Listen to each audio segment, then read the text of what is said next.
the wonderful, not sure which name to introduce you as, man. Do you want to come off camera? Hi, man. How we doing? There we go. I'm great. How are you? I'm absolutely grand. So up next we have friend and an awesome, well-rounded dude who is absolutely brilliant. We have the journey from discovering vulnerabilities towards disclosure. Now, I've seen some version of this talk and it's absolutely brilliant. B, I'm going to pass it over to you. If you don't follow B on Twitter, you absolutely should. He's a lovely guy and he knows his stuff. B, take it away, man.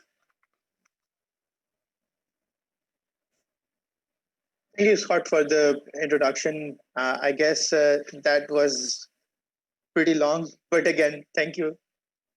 So let me get my things up right. And I guess it's up right there. Let's track this. Oops, sorry. All right. So, hello, everyone. Hope you're doing well. It's Saturday, I guess. You're enjoying your weekend. Everybody is staying home, I believe, due to the pandemic. And thank you for joining. So, just an introduction about myself. I do the security stuff for a bank here in Pakistan and been doing security for around 6 to 7 years. So, mainly focused on the red teaming. Android is one of my interests, and you can say a hobby as well. So I look into the Android stuff at my day-to-day tasks sometimes, and sometimes when I'm done with my official engagement. So when I'm back home, I just do it for just for the hobby as well as just making a contribution to the community. So with that, we are all hackers. I guess everybody has joined us, but again, if you have joined it as a coder, now you can claim yourself to be a hacker because you have seen a lot of things, you have heard a lot of things. Like Sean was discussing about something with respect to vulnerability patching and stuff like that. So with that, you can get a lot of knowledge about the information security in terms of career, in terms of doing stuff around it. So when we talk about the hackers, most of the time we are looking after the security vulnerabilities, the vulnerabilities or vulnerability or whatever you call it. Anyways, mostly we are focusing on stuff like what are the loopholes, what are the weaknesses, and most of the time, most of us maybe like we find these kind of stuff while we are using the application. So let's take an example. I'll take example of myself. Like I used one of the application for food ordering or for cab driving or for, let's say, like getting cab to my home. So while I was exploring the application, I found that there's something fishy going on. And when I start exploring that, it was indeed a fishy thing. So I had to report to the the person who was dealing with the application. So yeah, one of the factors while we are researching about the vulnerabilities is you care about the data, you care about the stuff that you have put in the application, and you're really worried about the details you have put out. So the second thing is, yeah, everybody wants to make internet a better place. So let's say we do the security researching. Some of us, like Sean, does a great job. The Beer Farmers do a great job like in terms of awareness, and there are a couple of other people out there. Like I mean, I cannot remember their name, but again, if you start searching for the security researchers, you'll get a lot of people. Not the one who claim to be, have done hacking or cracking back in 90s and 80s, but the modern age ones.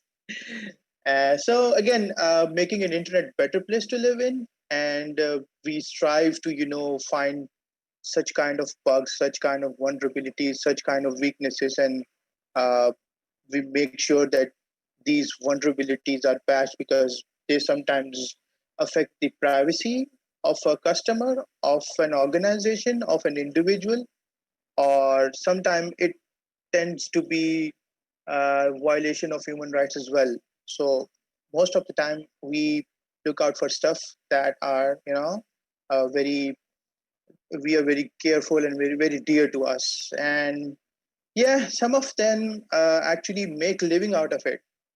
So there are a lot of platforms out there.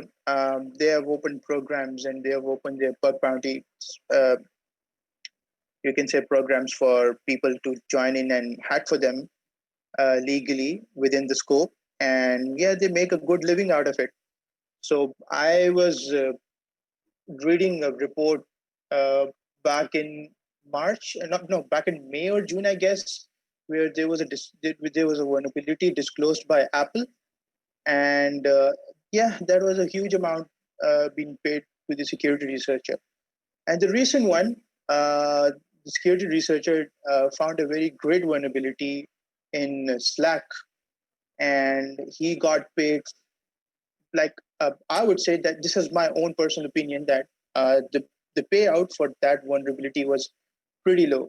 But again, that's totally the organization decision of paying out the vulnerability bug bounties to the researchers. And yeah, it's a good thing for people to do it in their free time or whenever they want to do it. Like, just sit in front of your laptop if you're in your PC and do it.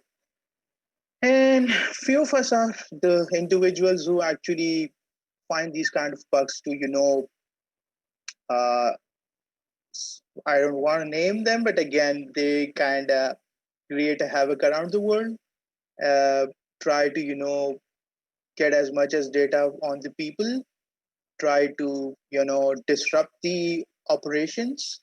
The Ukrainian electric company was an example that was attacked.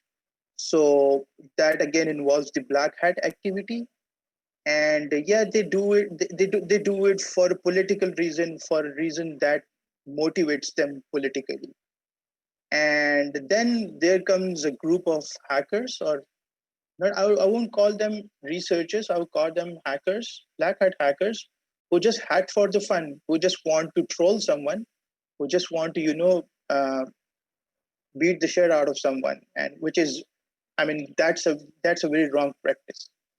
So a lot of blab about the hackers and the types, the hats of hackers.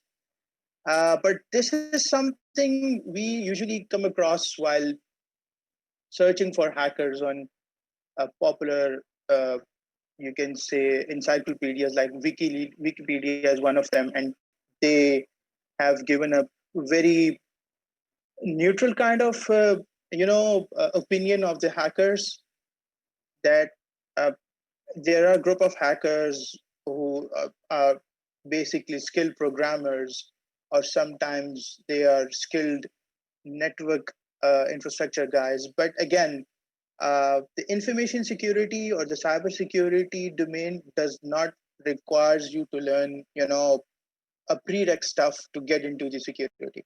If you want to get into information security, just Google it, and you'll find stuff around that, and you can do anything. I mean, if you want to be a pen tester, if you want to be a bug bounty hunter, if you want to be security analyst, if you want to be someone who deals with the incident response, just Google that. So I guess the explanation given by the Wikipedia is pretty different than the community or the industry that works around. All right, so let's talk about the vulnerabilities.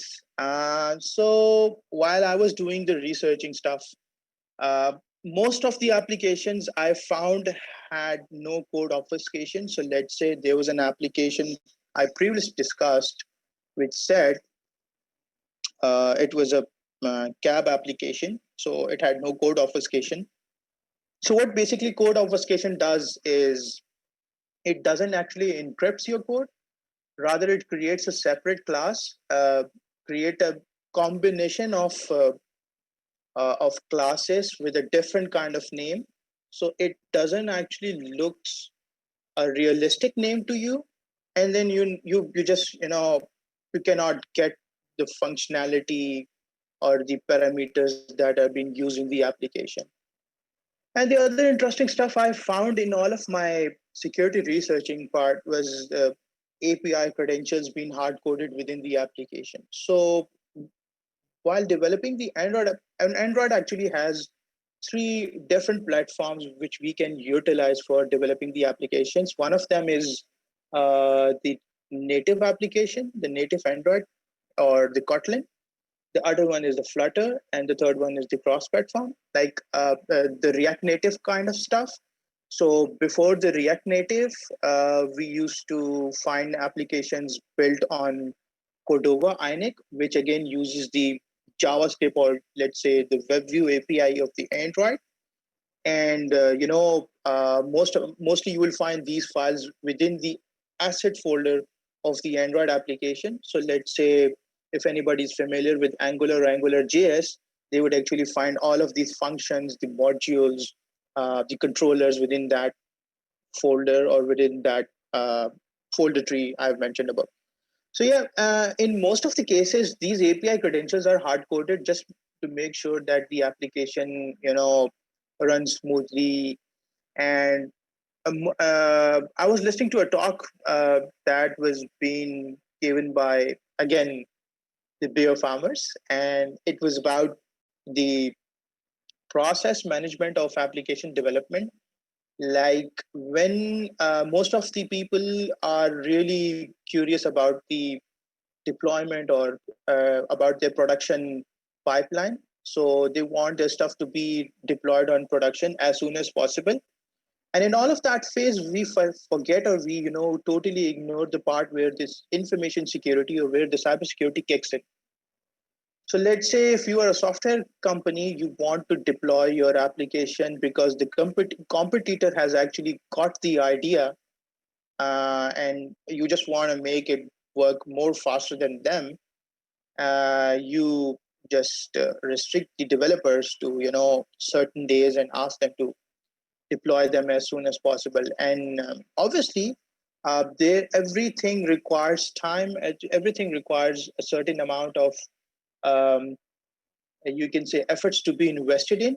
And then we've in all of this hustle and bustle, we miss a lot of part, and which later on turns out to be one of the worst nightmares for people who are actually managing the financial applications.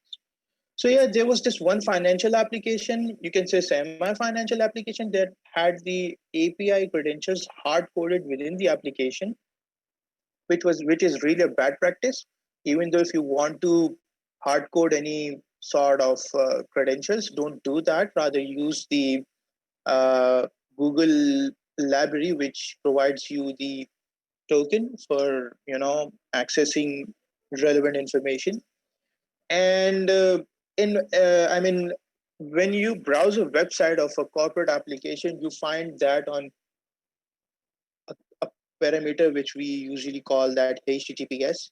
Some of them consider that as the most secure uh, protocol for accessing the applications, but again, it requires configuration on the back end to allow the TLS and then TLS, like combining the TLS and SSL to work.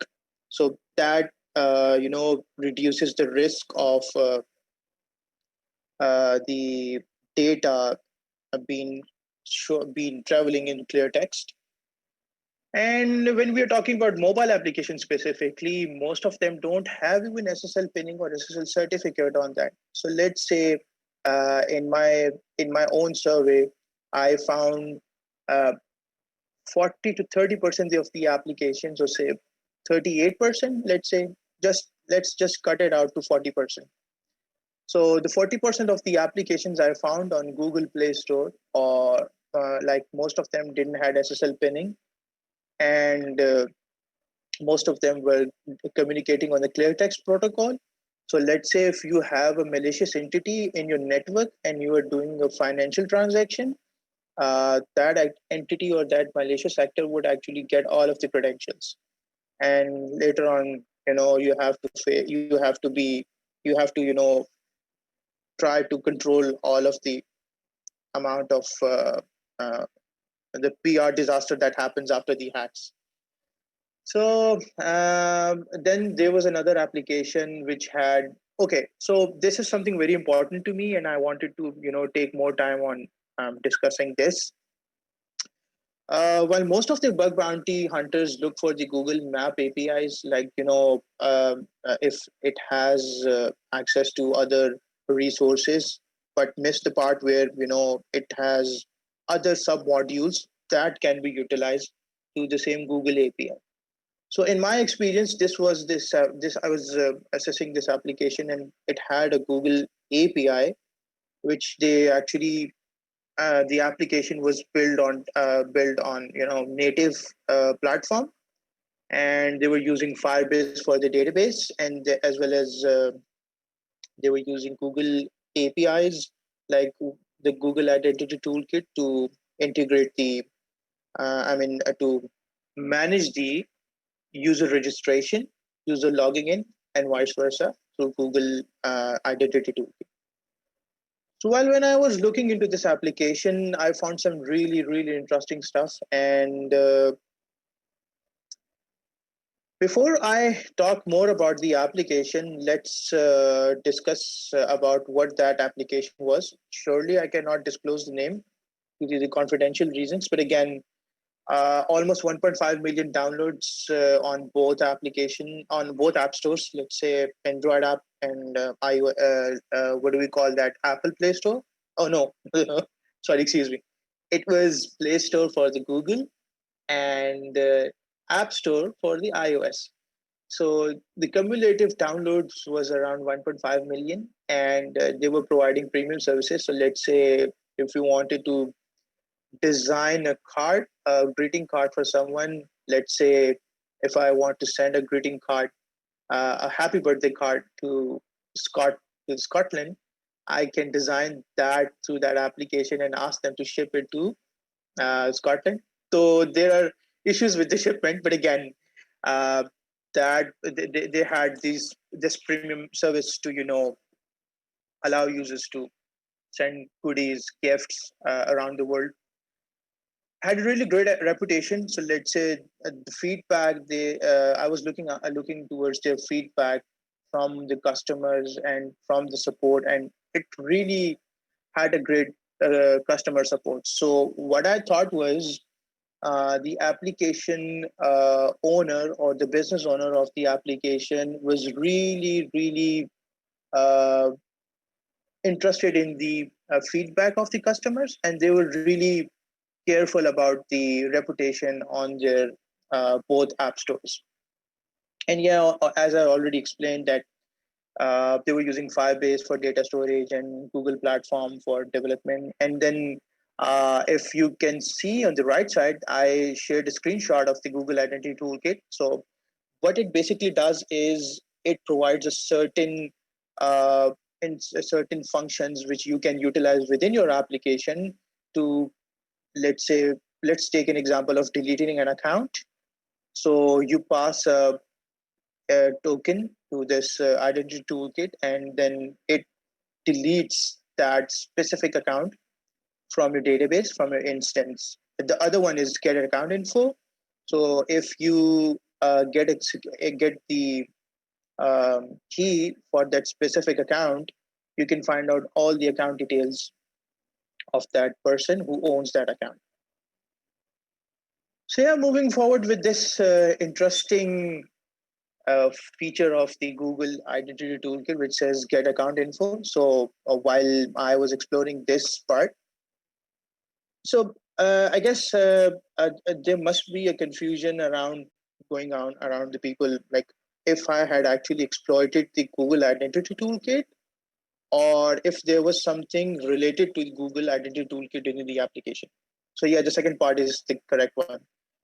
The application was using the Google Identity Toolkit to manage their customers logging in, logging out of the application, but they were not actually making it in a more secure way. Rather, they were passing certain parameters within their RESTful APIs to make sure, uh, to, I mean, to achieve their business goal, whatever the business perspective, business process that was involved. So yeah, this function was really interesting for me to explore forward. So while I was exploring this function for the Google uh, identity toolkit, there was again the misconfiguration of the identity and access management tool. There was a non-claimed email address of the company, which I found through OSN. So again, I would like to pitch in the beer farmers. I mean, they Scott was one of them who did a OSN based workshop, I guess a month ago, and that was really interesting. And I learned a lot of stuff from them as well. So few of the skills I had earlier, like I knew a few of stuff, but with that I knew a lot more.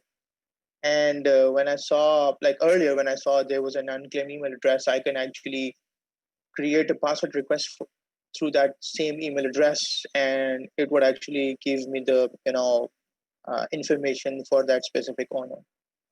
And yeah, when I was discussing about the identity toolkit and the parameters that were passed within the RESTful API, there were some IDs. The ID, let's say, if you are user one and I'm user two, so the application would actually get details for you by getting the ID, the user ID through RESTful API. So that makes a concrete case for IDOR-based attacking scenarios. And it was time to disclose the vulnerabilities. So yeah, I disclosed the vulnerability to their engineering department. But before going towards their engineering department, I found they were very curious and very focused about their customer support. So I found their support portal and I submitted the form to their support portal guys, and I asked them that I want to contact someone from their engineering department because I found some vulnerabilities that are really bad, and that needs to be fixed, that needs to be patched. And I cannot discuss that on the public forum because that would let everybody know about it, and it would be very helpful for them to create a private platform so that I can communicate with them in a more secure way. So they created a ticket for me, a support ticket. Normally, the guys when see stuff like that, they create a ticket for you. They ask you to, upload your stuff there. I upload the stuff there. Got a good news, but the astonishing news was they were rewarding me for my work. So that was something very interesting for me. Like I wasn't into the bug bounty stuff before. Like that was back in 2019, but this this support message I got was in January 2020. So that really inspired me towards security researching as well as making a good earning from it as well. And then I got the email from their platform engineering guys, and they were really happy with the work I did, and they uh, did some, shared some. Uh, I mean, this wasn't again for the financial benefit, for something I should put out, but like I said, they were very kind enough to um, pay out me for all of these bucks. So that's a win-win situation for me at the end of the day. So we are done with the disclosure, and now what's next? So in all of my experiences with the security researching and disclosing security vulnerabilities to the organization, I found that we at times do not think about the rights, do not think about the law we are following. So there's a great talk by Cole. I'm sorry, her name is a bit difficult to pronounce, but again, I just put it out right there for people if they want to follow. and the link down there. So that's a really, really interesting talk. You can, watch and get to know about your rights while doing the security researching stuff. And recently, I spoke to her on Twitter, and I asked a couple of questions that pertain to responsible disclosure. And she was very kind enough to respond back to those queries, and I'm really thankful for her support in this case.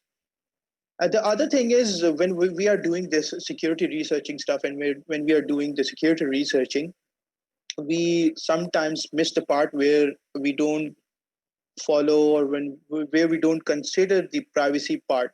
So let's say, in the earlier example I shared, I could actually get all of the details of the customers that were registered on the platform, that application, right?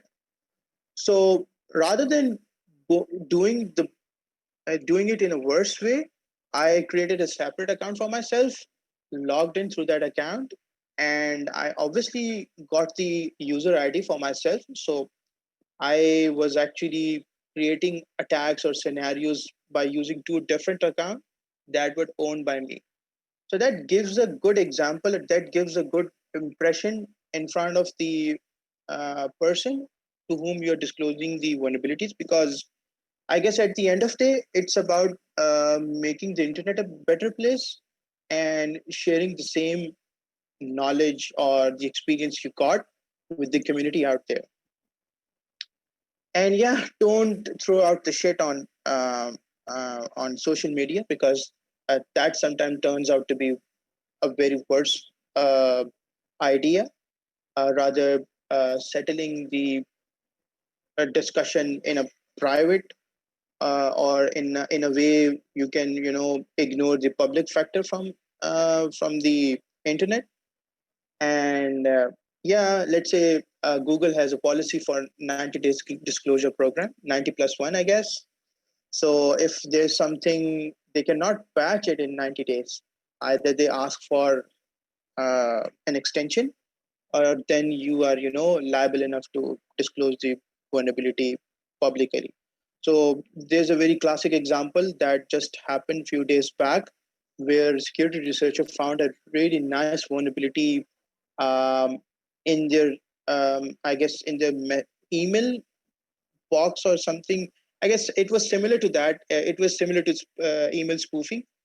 So Google had planned it to patch in 2000, in the end of 2020 or later this year. I mean later next year. But again, the security researcher requested for disclosure, because that was something critical.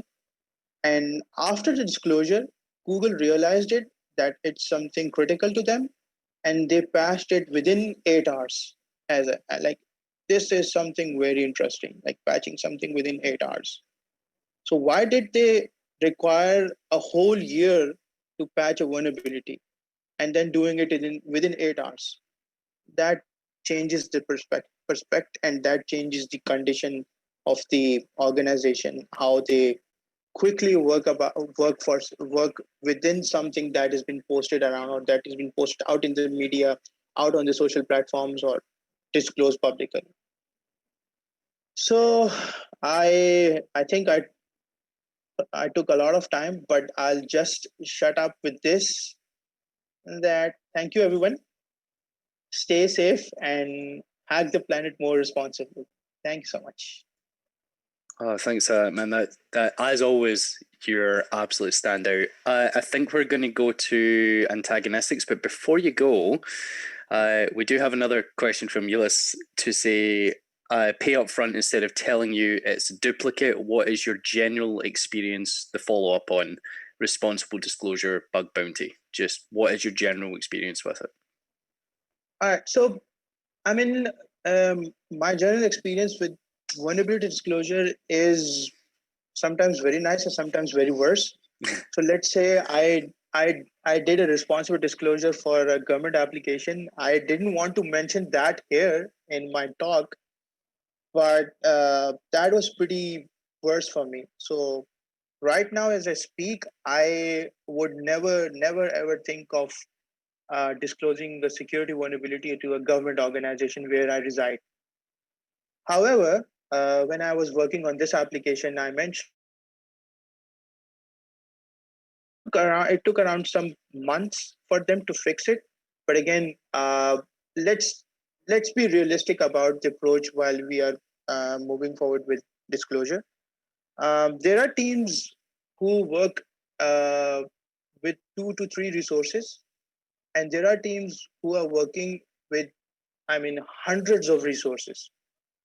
So sometimes these sort of vulnerabilities are pretty difficult for the team with low resources to patch, and sometimes it's pretty easy. Like I said in my earlier example, like Google had to patch that vulnerability in 8 hours. So they could do that before December 2020 or in 2021 later this year, but they didn't. They ignored the fact that this vulnerability wasn't critical. But once that vulnerability was published by the security researcher, like that was disclosed on an agreement, Google found out that this was very critical. So they had to get their shit together. Okay, cheers. I think that answers the question really nicely, and genuinely, thank you again so much, B, for giving up your time presenting. I know you had a late one last night shuffling your slides around. I think everybody did actually. Yeah. But no, listen, man, it's always appreciated. You're amazing. Thank you so much for that talk. That was awesome.